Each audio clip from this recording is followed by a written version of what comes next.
બ્લાસ્ટને લઈને મહત્વના સમાચાર।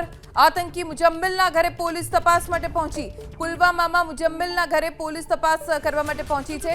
દિલ્હી પોલીસે મુજમ્મિલની અટકાયત કરી છે। દિલ્હી બ્લાસ્ટને લઈને વધુ એક મહત્વની અપડેટ પ્રાપ્ત થઈ રહી છે।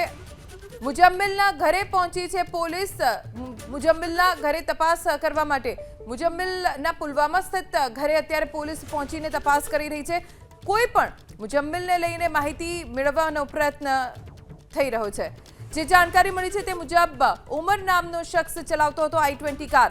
એ જ i20 કાર કે જેમાં બ્લાસ્ટ થયો। પાર્કિંગના સીસીટીવીમાં ઉમર નજરે પડે છે। જ્યારે પાર્કિંગથી બહાર નીકળે છે ત્યારે તેનો ચહેરો દેખાય છે। દિલ્હી બ્લાસ્ટને લઈને એક બાદ એક અપડેટ પ્રાપ્ત થઈ રહી છે।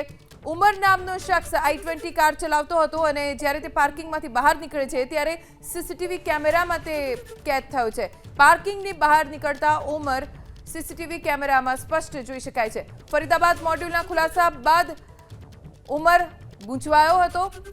એજન્સી તપાસ કરતી હોવાની ઉમરને જાણકારી મળી ચૂકી હતી અને એટલે જ કદાચ આ ઘટના બની। દિલ્હી બ્લાસ્ટને લઈને એક બાદ એક અપડેટ પ્રાપ્ત થઈ રહી છે। અત્યારે એક પછી એક કડીઓ મેળવવાનો પ્રયત્ન તપાસ એજન્સી તરફથી થઈ રહ્યો છે।